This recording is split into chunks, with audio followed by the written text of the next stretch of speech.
명절이 되면 백성들이 요구하는 대로 죄수한 사람을 도와주는 전례가 있더니 밀란을 꾸미고 그 밀란 중에 살인하고 체포되는 자 중에 바라바라 하는 자가 있는지라. 무리가 나아가서 전례대로 하여 주기를 요구하는데 빌라도가 대답하여 이르되 너희는 내가 유대인의 왕을 너희에게 도와주기를 원하느냐 하니 이는 그가 대제사장들이 시기로 예수를 넘겨준 줄 알미러라.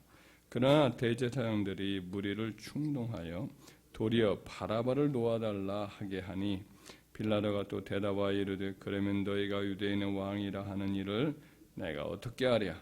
그들이 다시 소리 지르되 그를 십자가에 못 박게 하소서.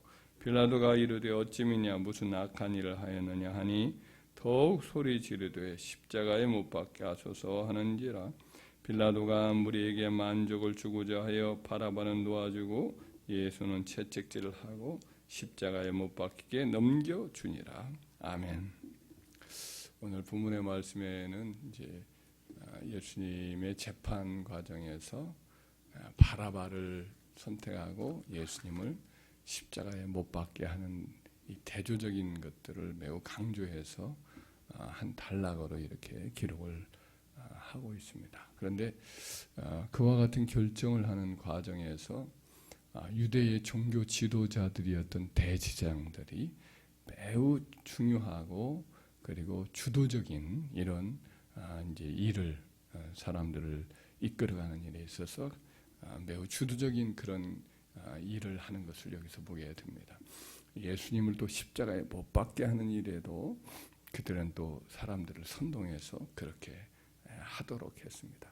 종교 지도자들이라는 존재가 가장 그렇게 반기독교적이고 하나님의 일에 가장 반역하는 일에 앞장섰다는 것이 이것이 좀 기이한 일이지만은 역사 속에 그런 일들이 종종 일어나는 것을 보게 됩니다.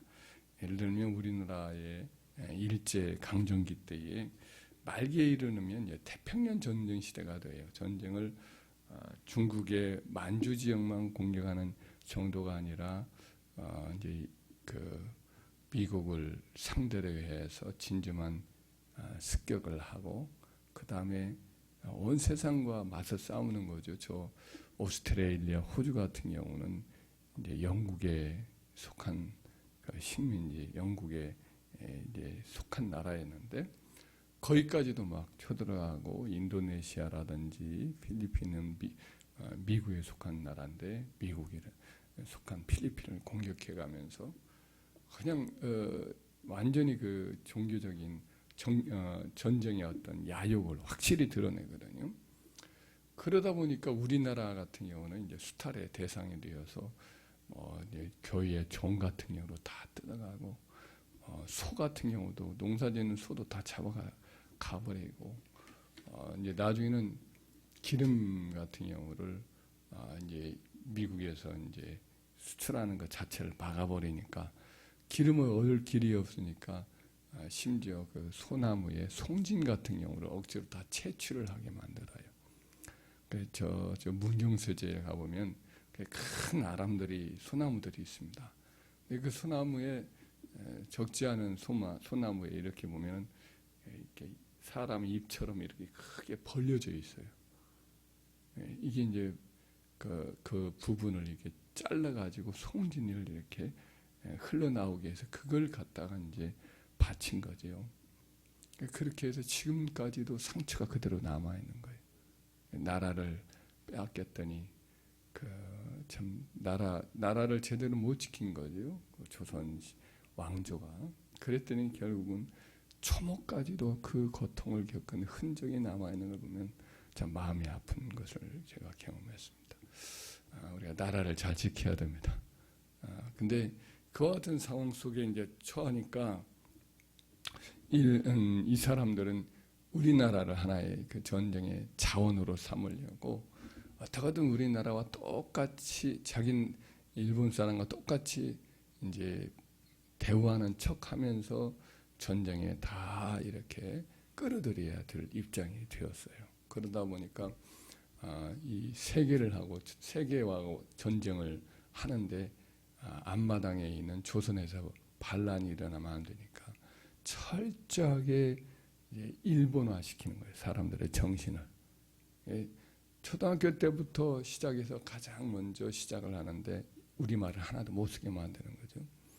다 일본말만 시키는 거예요. 이름도 다 바꾸고 전 국민을 다 그래가지고 창씨의 명을 하면서 일본 황국신민화라고 해서 그렇게 만들고 국민교육 헌장이라는 이런 것들을 만들어서 자꾸 암송시키고 특별히 이제 저항의 가장 핵심 세력인 한국의 조선에 있는 이 교회를 굴복시키려고 아주 치밀하게 일을 합니다.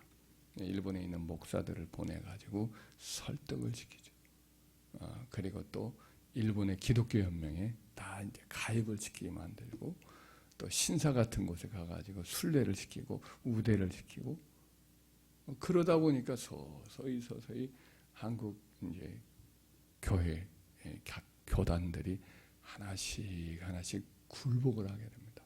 맨 마지막에 굴복하는 것이 이제 장로교 총회가 맨 마지막에 굴복은 하지만 가장 큰 교단이 이제 장로교니까 우리 교단이 굴복을 하는 것은 완전히 한국 기독교가 이제 그 신사참배에 굴복을 하는 셈이 되는 거죠. 그 가운데 주기철 목사님이라든지 이분이 이제 주도공이 되어서 철저히 반대하는 거죠. 일본 목사하고도談판을 서로 하면서 그 말을 거부를 하고 그것은 완전히 제1계명을 어기는 죄다. 근데 그 사람들은 그것은 국가 의례에 불과한 것이다. 이런 식으로 해서 이제 논쟁을 벌였는데 주기철 목사님이 압도해버리죠. 그러나 한국 총회가 한국 교단이 철저히 굴복하는 일이 있어서 앞장을 서요. 결국은 이제 주기철 목사님 같은 경우는 면직을 시켜버립니다. 노예를 시켜가지고 면직을 시키고 설교를 못하게 만들고 정권위원회를 경찰들과 함께 와가지고 정권위원회를 통해가지고 설교 강단에서 나가라도 그리고 교회를 폐쇄시켜버려요. 모이지 못하게 만들어요. 그런 일에 총회가 앞장을 선단 말이죠. 이런 일들을 보면 옛날이나 오늘날이나 그런 일이 똑같아요. 이제 그 독일에서도 마찬가지예요. 독일에서도 교회가 다 히틀러를 찬양하는 일에 앞장을 서요. 그런 메시아인 것처럼 그렇게 추앙을 하면서 히틀러를 비판하거나 하는 그런 고백교회 운동이라고 얼마만 제외하고 조금 제외하고는 전부 넘어가 버려요. 지금 푸틴을 찬양하지 않는 러시아 정교의 성직자들은 거의 없다고 봐야 돼요. 푸틴이 마치 일종의 메시아 비슷하게 이렇게 추앙을 하는 것을 제가 한 10여 년 전에 봤던 기억이 나요. 그래서 이상하다. 왜 저렇게 지나치게 개인 숭배를 하지 하더니 결국에는 푸틴이 다 작업을 했겠죠. 정치적 작업을 하고 특별히 이제 매스컴을 다 자기 편으로 다 가져갔어요. 지금 푸틴을 비판하는 매스컴은 거의 없다고 보면 돼요. 소련 자체 내에서 거의 독재자들이 하는 일이 거의 비슷한데 이와 같은 일이 종교계에서도 철저히 이루어져서 종교계가 앞장서서 푸틴을 우상화하는 일에 지금 이미 그런 일들을 해왔고 지금 결과가 이런 상태가 이르게 되는 거죠. 그래서 주님 오시기 직전에 있을 온 세상의 참된 교회가 맞닥뜨릴 상황도 거의 똑같은 상황이 되지. 적그리스도가 나타나면 또 그를 보조하는 거짓 선지자가 또 강력하게 나타날 겁니다. 거짓 선지자는 당연히 종교의 영역에서 활동하는 사탄에게 기름 부음 받은 그와 같은 악한 존재죠. 그런 모든 세상에 있는 종교를 다 순하게 거머쥐고 적그리스도를 찬양하는 일에 앞장을 서게 될 것입니다. 그리고 기독교에는 소수만이 남아서 이에 저항을 하게 되는데 이 소수의 기독교인들은 거의 종교 지도자들을 잃어버린 상태에서 이제 영적인 저항 운동을 하게 될 것이 거의 분명합니다. 우리나라에도 그랬어요. 안희숙 사모가 쓴 죽으면 죽으리라 책을 보면은 기독교인들이 북한 지역에 남아있는 기독교인들이 목사는 예배를 하는 사람들이고 목사였던 사람이 신앙을 지키는 사람 목사 일을 그만둬요.